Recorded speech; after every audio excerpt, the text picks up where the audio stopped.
Ukraine's diaspora of professionals and refugees are playing an extraordinary role in supporting Ukraine, both materially, but also by raising awareness of its cause in their host countries and within the international community. Today, I'm speaking with Christian Borys, who is supporting Ukraine as a fundraising innovator, the founder of Saint Javelin, which I know many of you will have heard of, which started by selling one sticker and has now contributed over $2 million to Ukraine's war effort since February 2022. Now, I don't know, Christian, whether that figure's correct or whether that's increased, but welcome to the channel. Yeah, thanks a lot for having me. I think it's around 2.5-ish at this point. It's yeah, it's a lot more than I ever expected. That's a lot of Starlinks or trucks well, that's probably a good place to start. Where does the money go? How does it benefit Ukraine's war effort? So I started it before the war started. I started it assuming that the war was going to start. And when I started, the thing that was going through my head was I was seeing all this news about, are the Russians going to do it or are they not? So I used to be a journalist. I lived in Ukraine and worked as a journalist from 2015 to 2018. And I at that point, the war that Russia started in 2014, there was a lot of repercussions coming, into society. You had soldiers who had PTSD, lost limbs, families that had their fathers or brother or whatever killed. So I actually was doing some stories on. For example, I climbed Ukraine's tallest mountain with a group of soldiers who were part of a PTSD rehabilitation program. I spent a week with widows and children of deceased soldiers who were brought to this retreat in the mountains. So when the war was starting, those were the things that were going through my head. Sorry, before the war was started, those were the things going through my head. And when I started selling those stickers, we were initially donating to the orphans of those deceased and fallen soldiers from 2014. So the money was going to a registered charity in Canada called Help Us Help, because those were the ones who introduced me and took me to those retreats in the mountains with those groups of soldiers. And the first night was 2 sales, and it was like $80 in stickers. And then I woke up the next day and it was $1,000, and then the next day it was like $5,000, and it just kept on going and becoming this whole thing in and of itself, right? This phenomenon. So by the second week of March, we had donated $500,000 already. But even before the war started, we realized, I think the night before, I had a meeting with a friend, and we realized this is going to happen. So we have to, I think there's $30,000 that we decided, let's allot that for these kids. And then now we're going to have to donate money to victims of violence. So then money started going towards IFACs, tactical combat medicine, stuff like that, bulletproof vests, helmets. And then, because of my past as a journalist, I had a lot of friends who reached out and said, like, we have these guys from Fox and from The Guardian and CNN, they're coming out here fully kitted out, but like us Ukrainian journalists, we don't have the proper gear, right? So we ended up donating, I think it was 20 or 30K, something like that, initially to journalists, and that helped them do things like key fat courses. So they were doing like hostile environment training courses, buying bulletproof vests, helmets, stuff like that.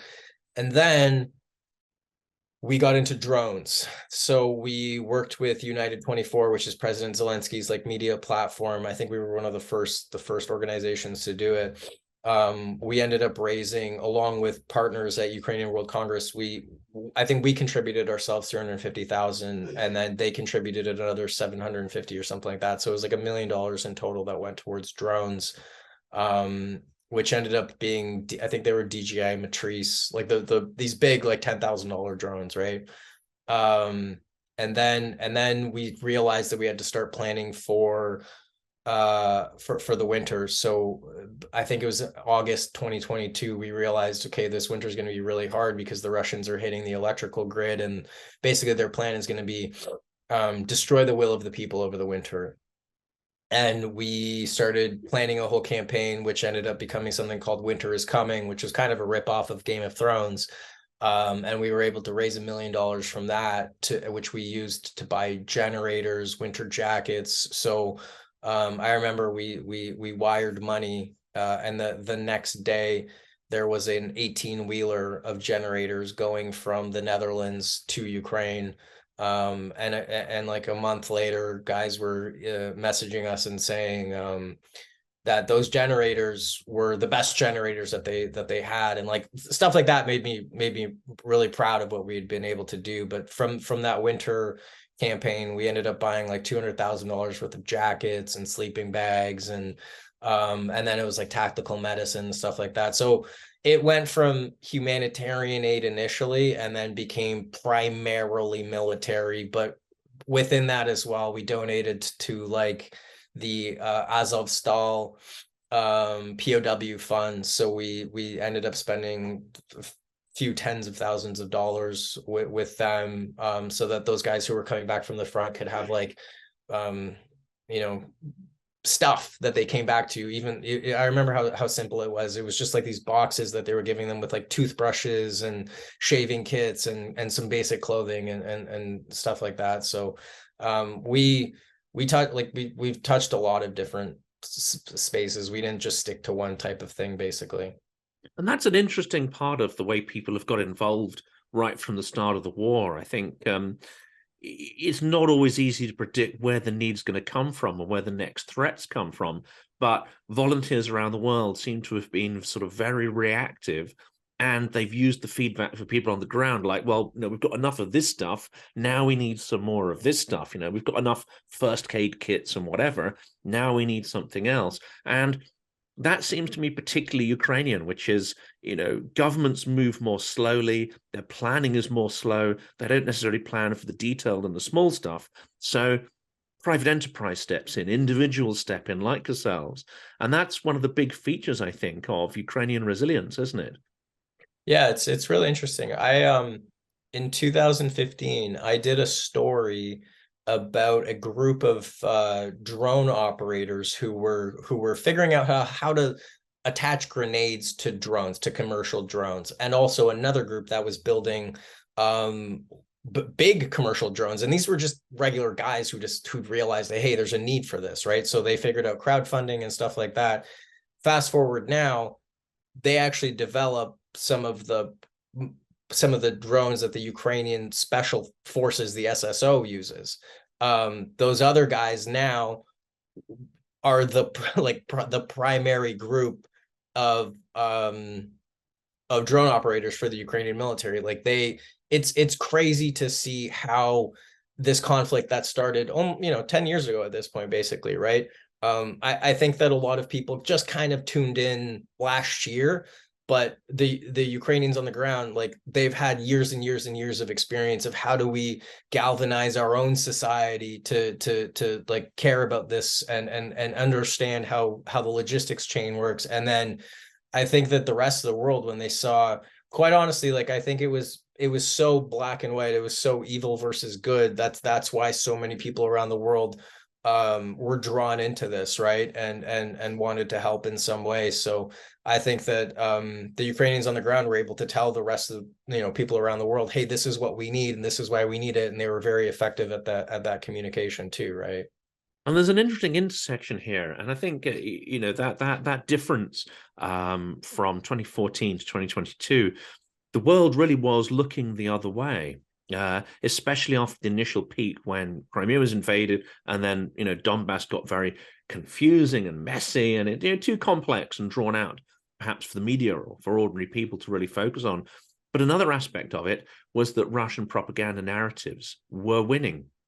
The idea that Russian speakers in the Donbass were repressed, the idea that this is an organic revolt rather than something engineered by the GRU, the failed uprising in Odessa and Mariupol, where branded as, the acts of Ukrainian Nazis, attacking poor defenseless Russian speakers and not defending their towns, cities, councils, and governments against essentially GRU funded insurgents.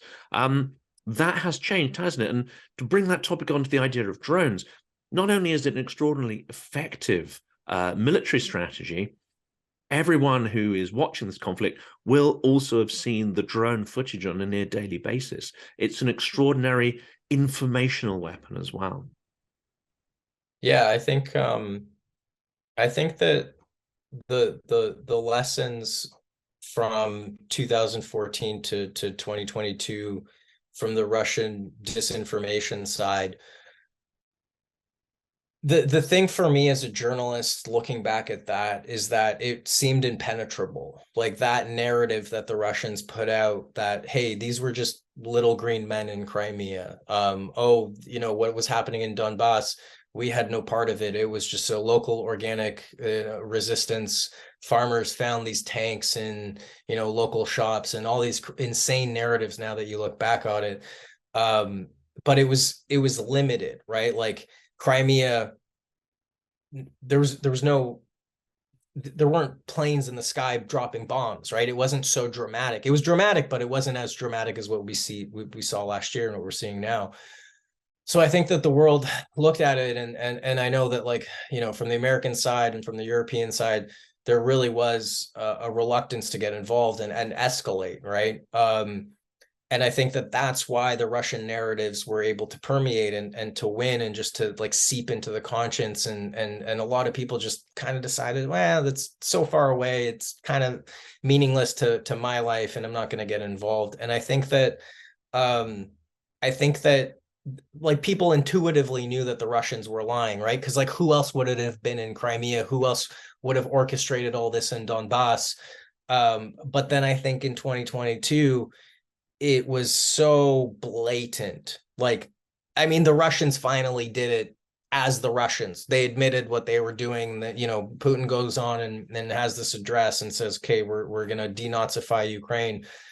I think that's when people just said, enough is enough. We don't believe your side of things anymore. We're not going to give you the benefit of the doubt here.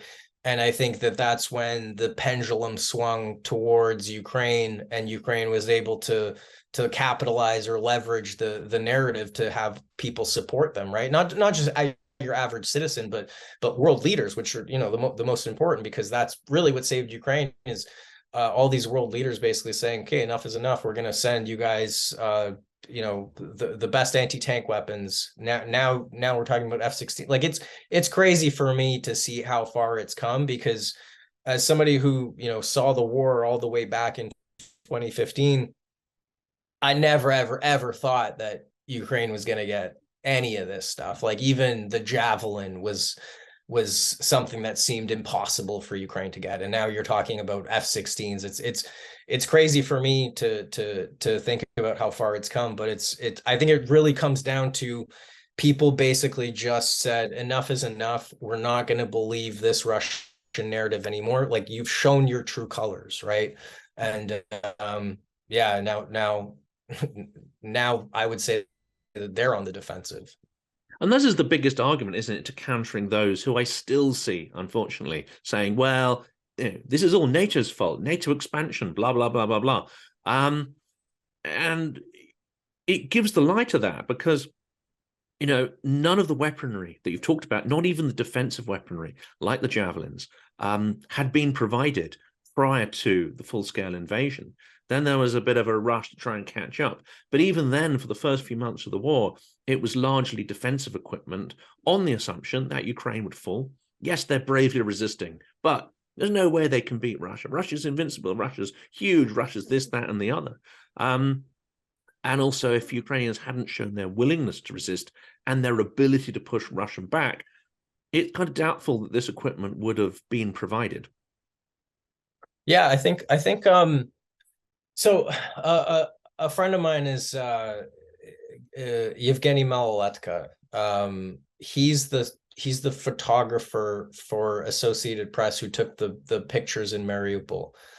To me, the pictures that he took in Mariupol were the turning point, because when they were able to, and him and Mstislav Chernov, who the two of them were there together. Mstislav now has a film called 20 Days in Mariupol, which is honestly, I watched it and it was very difficult for me to watch. I almost walked out in the first 5 minutes because it's a really, really, really difficult film to watch, but I highly recommend anybody goes and sees that. But the work that they did to show the reality of what the Russians were doing to innocent civilians and to an innocent city, I think that was when something flipped in people's heads and they said, okay, javelins and NLAWs aren't enough. Like, we need to support this country with maybe not whatever we have at that point, but with more than we're giving them, because they deserve more than we've given them at this point, right? And it's amazing to it's amazing how journalism can have that effect, how photography can have that effect. And like I said, I really never thought that that was ever going to happen, that we would see all of these NATO countries, America, the UK, actually supporting Ukraine to that extent, to this extent that they have. But the narrative that it's, that this was all started by NATO is so crazy, because the Russians themselves, like Putin, I think yesterday, pulls out this map and says, like, oh, Ukraine never actually existed. Like, Ukraine's a fabrication, right?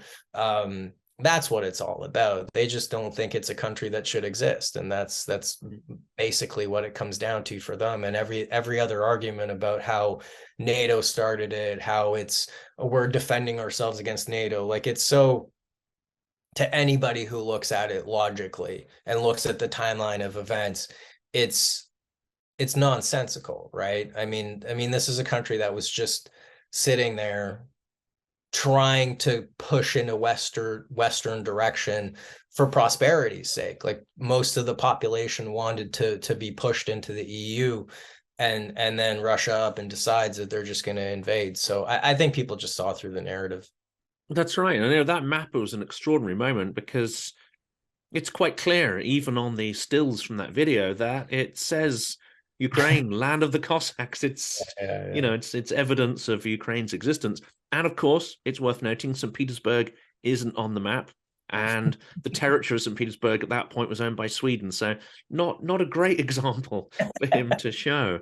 And what you said there, I think, really highlights the importance of the informational sphere, and what you've created in Saint Javelin, along with NAFO, these incredible kind of organic informational activist networks.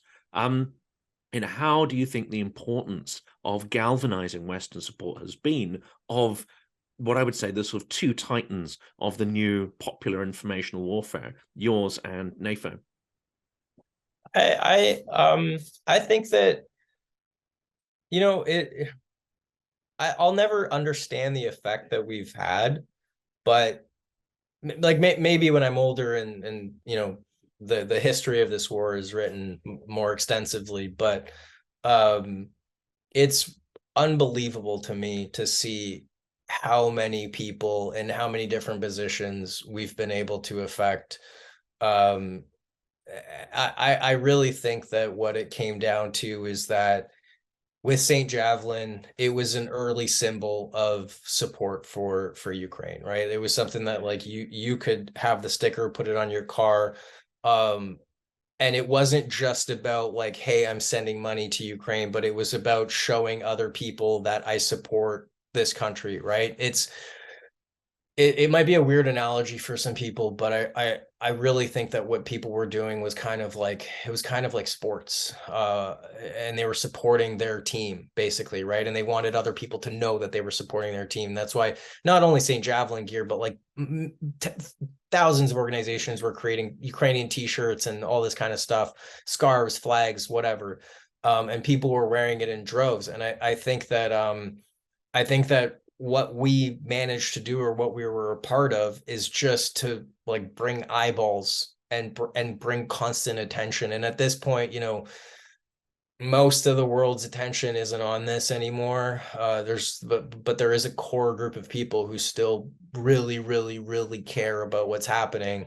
And a lot of people in, positions of power really care about what's happening because they understand the repercussions if you don't care about what's happening, right? If you let Russia steamroll Ukraine, there's going to be a whole terrible set of consequences that follow, and it sets a terrible precedent, right? So there's a lot of things that play into what's happening, but I think our role went from begging the world to care about this a little bit to now we basically provide as much information as we can on a daily basis to a core group of people around the world who hopefully share that through their own Instagram or through their own Twitter, and like help people understand that this is still going on. Quite frankly, like a lot of my friends, they message me once in a while and they're like, hey, is that thing still happening? Like it's so off the news that people don't understand at all what's happening in Ukraine. And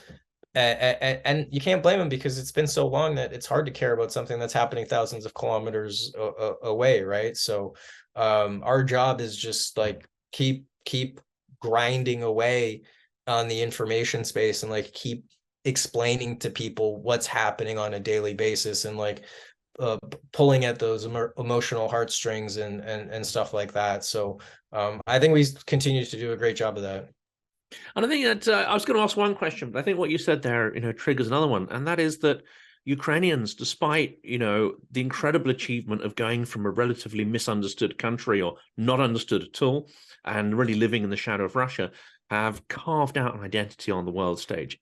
Everyone knows Ukraine. Everyone knows the colors of the flag. Everyone would be able to name some characteristics of Ukrainian identity that is now distinct from Russian identity, which a year and a half ago, 2 years ago, I think almost no one would have been able to do who hadn't studied the sort of culture and language. But there still remains a kind of humility. And I think what we're witnessing is incredibly historic. And yet, as you say, many people have tuned out. Many people don't think about what's happening in the day-to-day as being genuinely pivotal moments in history. But I think this is one. And the Orange Revolution was another, and really culminating in Maidan. What we're looking at here is a sort of century-defining moment where the axis of history sort of turns and changes. And I put this question to one of the leading historians on Ukrainian history, incredibly, he's read 1 billion more books than I have. And I asked him, will Maidan come to be seen as a moment as important as, say, the 1848 revolutions? Which helped define the 19th century. And he was like, oh, I never thought of it like that. And I think that talks about extreme humility. But after victory has been won, I think Ukrainians are going to need to be a little bit more self-confident, a little bit more pushy on the world stage, as they've shown they can do in wartime. I think that is going to need to continue. And that means there'll be a role for your operation in that world as well. Yeah, I think what we've kind of identified about ourselves and what we're doing is like, and I take a great responsibility in it now, is we are for a lot of people, we are their understanding of what Ukraine is, what's happening now, but also in the future, like what it is culturally, right? So what we're working on now is literally like all the time now is we want to kind of export Ukrainian culture to the rest of the world through the clothing that we make, artwork, whatever it is that we can do, right? So before, the shirts that you would buy from us, the stickers that you would buy from us, they were basically printed by a third-party company and delivered to you, because it was the when I started this, there was no idea in my head that it would be this, right? So we plugged into a third-party company. They were able to make these things, ship them around the world easily. And then last April, I went to Kiev for the first time when the Russians just left the city.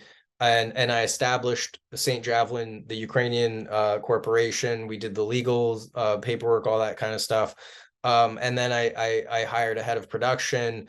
we started to figure out like, how do we make all of this stuff in Ukraine? So we're well on that way now.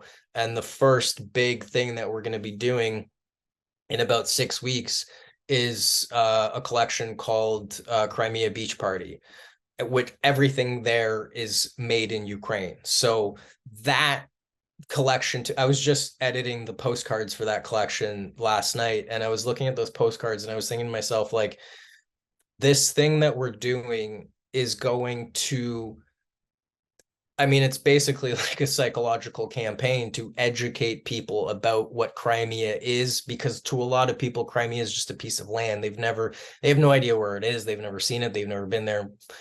What this thing is going to be is, you know, and even unintentionally, it's going to hopefully like emotionally connect people to what that experience of having your home taken away and longing for that to be brought back to you, right? If you're a Crimean Tatar, if you're just a Ukrainian who had to flee Crimea, I know so many people who their homes were broken up. Their parents are still in Crimea, but they moved to Kiev or they moved to Europe.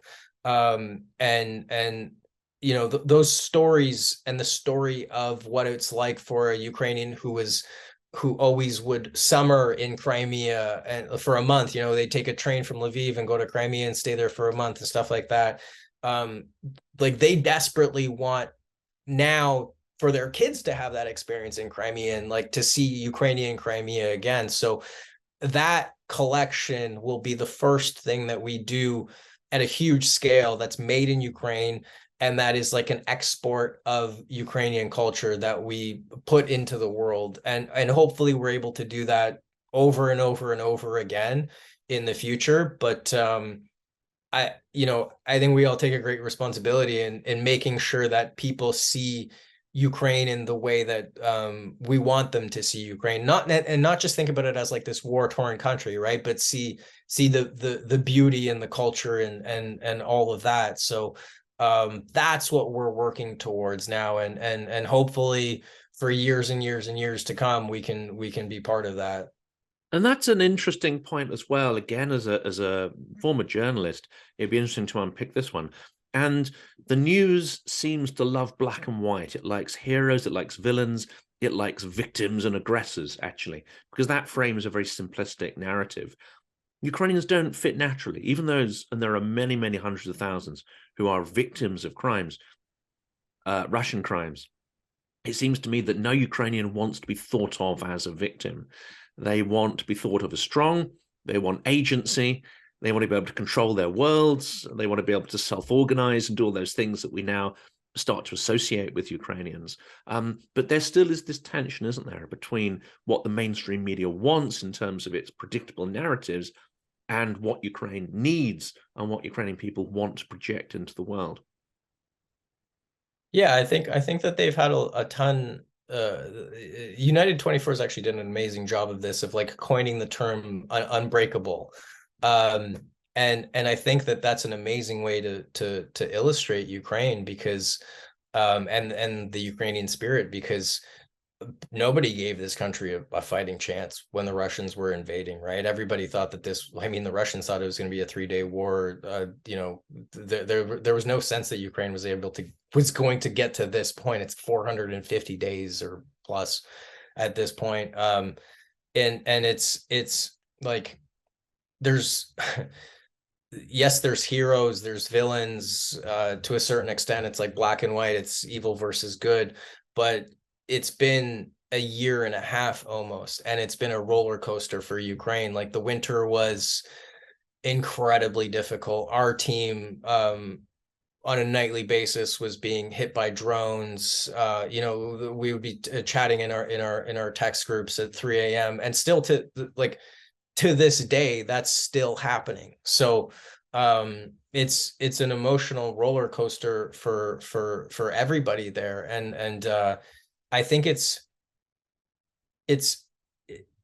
going to be important for Ukrainians to explain to the rest of the world for a long time how this affected them, because I think a lot about the psychological impact that this war will have on them for a long time, and I think it'll be generations of trauma that this causes, right? Because like, I'll give you an example. Our team, for the last week and a half, every night in our group chats, 3 a.m., 4 a.m., they're being attacked by drones, and I see the looks on their faces when we talk in the morning, and how exhausted they are, and they still, they want to work because it takes their minds off of what's happening in their day to day, but they're so exhausted, and like mentally, none of these people wanted to be part of a war, right? They're just average regular civilians, and they were brought into it because they had to be, right? They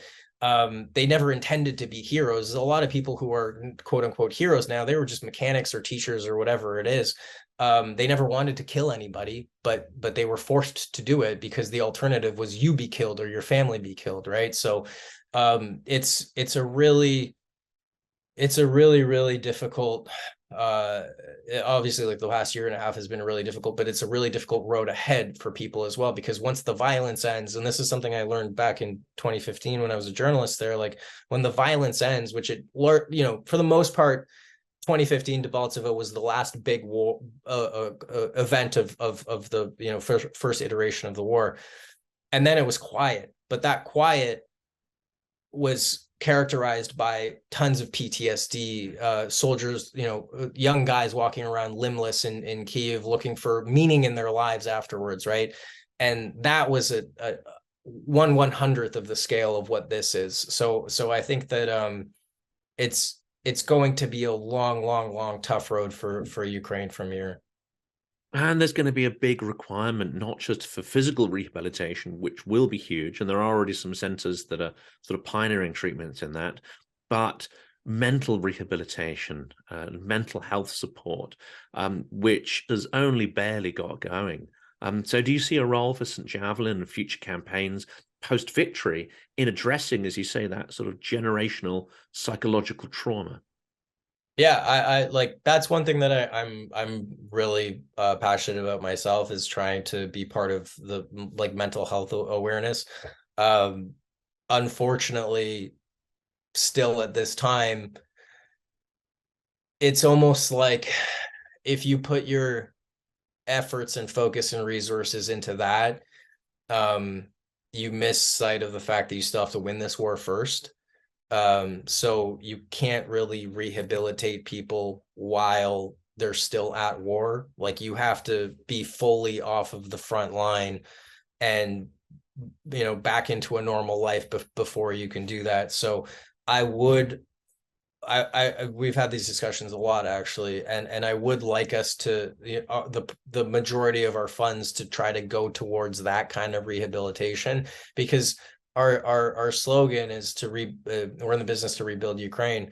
And what I have come to understand about the term rebuilding is, it's not just like the physical rebuilding of a school, for example, but it's the rebuilding of the entire society. And I think that, like, mentally, that, like, the psyche and the trauma has to be rehabilitated and rebuilt. And those are the kinds of things that you don't see, that's not a physical scar, right? But when you speak to somebody who's emotionally, mentally exhausted, physically exhausted because they can't sleep at night, like, you see that pain and the effect that has, and that's, times millions of people in Ukraine. So it is something that I really want us to be part of. And art and identity can also play a role, can't it? Potentially. And I know there's been a lot of sort of studies and into relieving sort of mental trauma through the use of music and art. And you've got that interesting conjunction there with the materials that you're creating. And you mentioned the sort of Crimea Beach Party range. Are you collaborating with local artists? And do you also see a role for art and cultural identity to help in that healing process? Yeah, I think virtually all of the artwork that we've had has been completed by Ukrainian artists. Apart from, there was one French artist in the early going who did a spin-off of Saint Javelin. But the thing that we're trying to do is to have the vast majority of our impact be in Ukraine for the time being. Maybe in the future it'll expand to, you know, the rest of Eastern Europe and the Baltics and whatnot. But right now, for example, for spring of next year, we're looking for Ukrainian designers and artists that we can work with. We have two guys full time who are a designer and an artist who work for Saint Javelin. This morning, I just had a conversation with somebody who will probably also be bringing in kind of like on a part-time basis, and we get requests for collaborations and stuff like that all the time. So we're trying to figure out, how do we build a consistent supply of our product and simultaneously find people who are creating interesting artwork that we can put out there for the masses, right?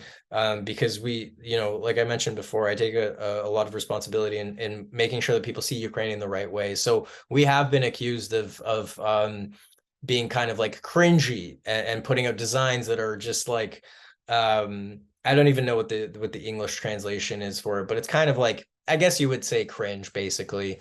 And I don't want people to think of that when they think of Ukraine. I want people to see like the beauty of the Vyshyvanka embroidery and stuff like that. I want us to move into a company that creates really beautiful designs rather than just kind of like these kitschy souvenir shop types of things. So it's a long road ahead, but we're trying to find the right artists and designers in Ukraine to work with to make that into a reality.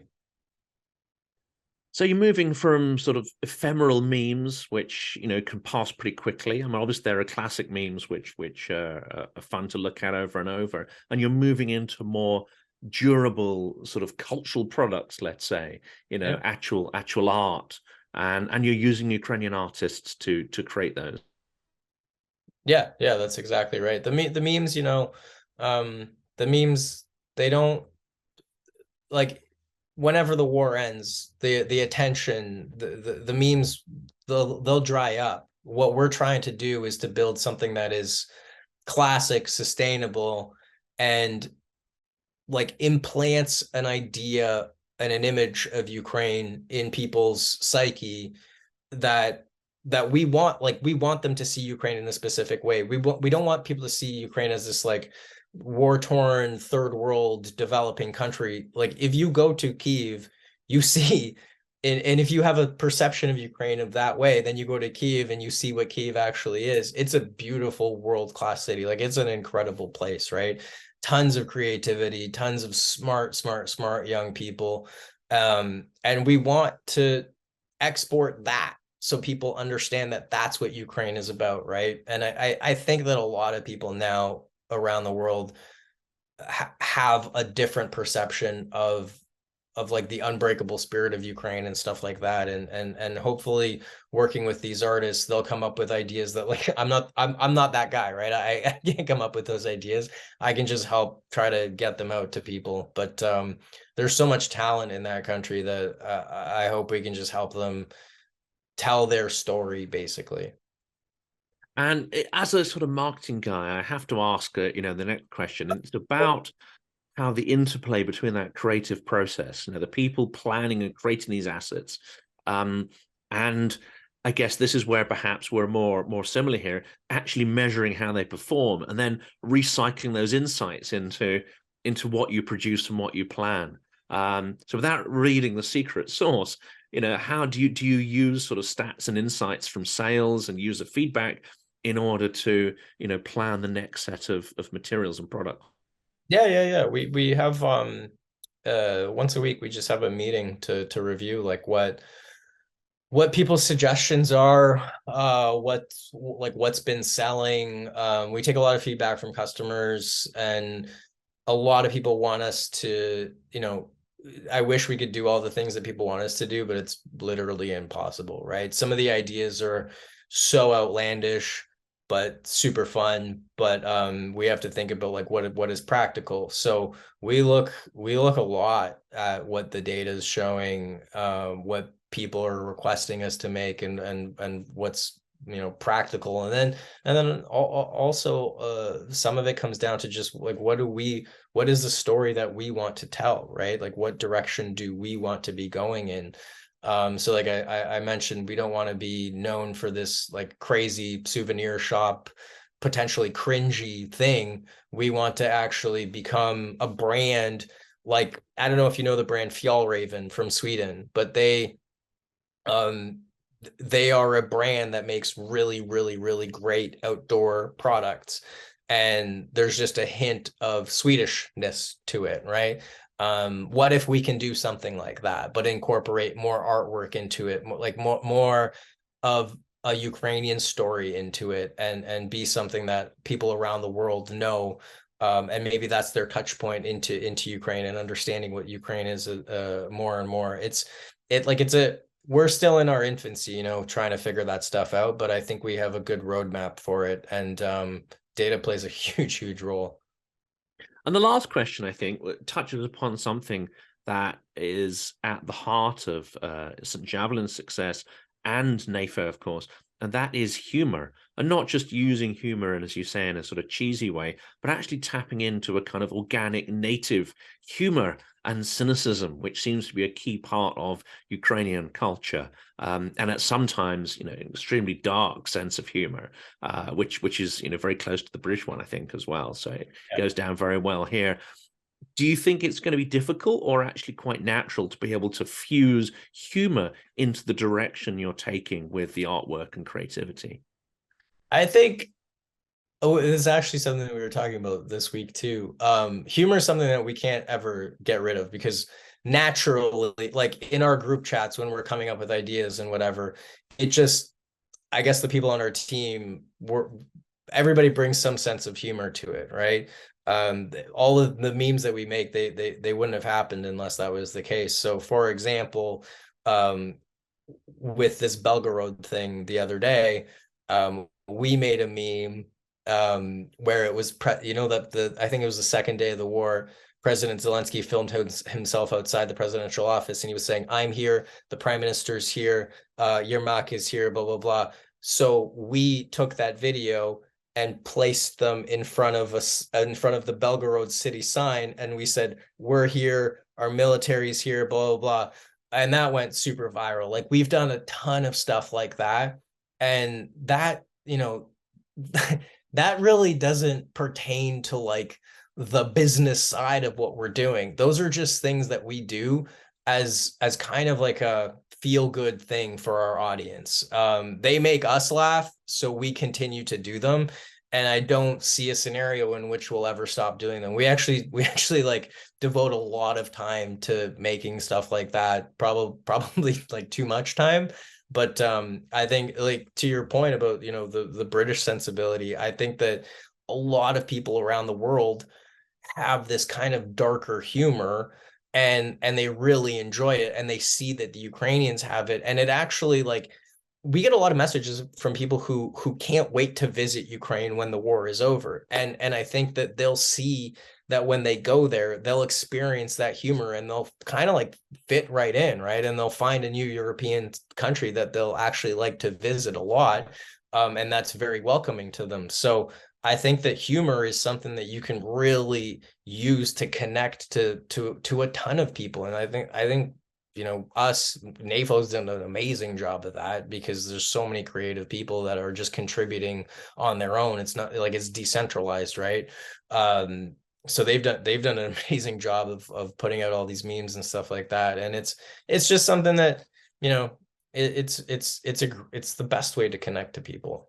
And a morale booster. I mean, it's very Yeah. difficult to get a sense of, how these go down at the front, but I do get the impression that that these memes are consumed by people on the front line, and it helps to lighten the mood in what must sometimes seem like extremely dark and traumatic times.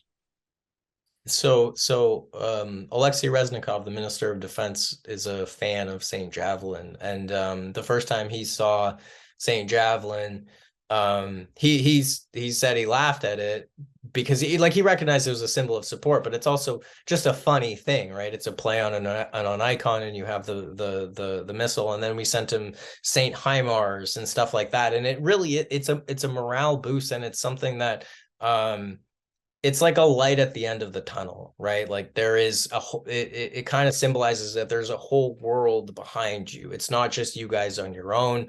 And uh, I think all like my experience in journalism, being on the front all those years back when, you see how important humor is on the front, right? And there was a brilliant Hromadske report. Hromadske is a Ukrainian media.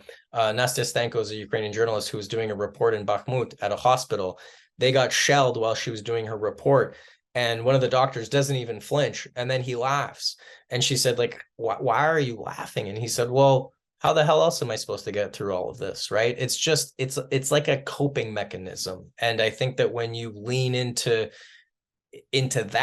using it as a coping mechanism, like you can get through some really difficult times, and you can find yourself laughing at some things that you'd never thought you would laugh at, but it's, I don't know, it's almost like medicine, basically.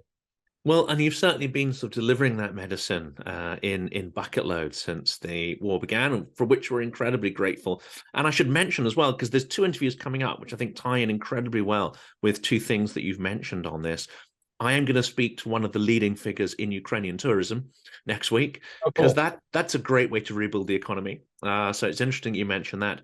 And I'm also going to be speaking to a service person who's actually going through rehabilitation, Oh, physical and psychological. So I think, it's going to be important to cover these stories, and it's going to be important to sort of carry on doing this and the incredible work that you're doing, even after, victory's been achieved.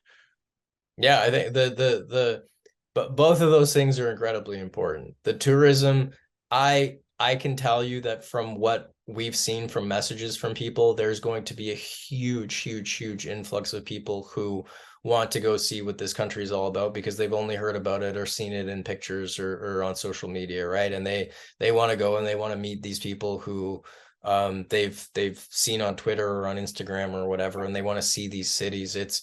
I really think that it's going to be like an unprecedented wave of people who go into Ukraine and discover it for the first time and fall in love with it. And I'm one of those. I'm looking forward to that. I've traveled all over Russia. I've never been to Ukraine, so that's something I would absolutely love to do. Christian, I want to say thank you. We've come to the end. It's been incredibly enlightening. I think the audience will join me in, thanking you for the incredible work that you've been doing since before the full scale conflict began, and very grateful that you could appear on the channel as well. Slava Ukraini. Heroям Slava. Thank you very much.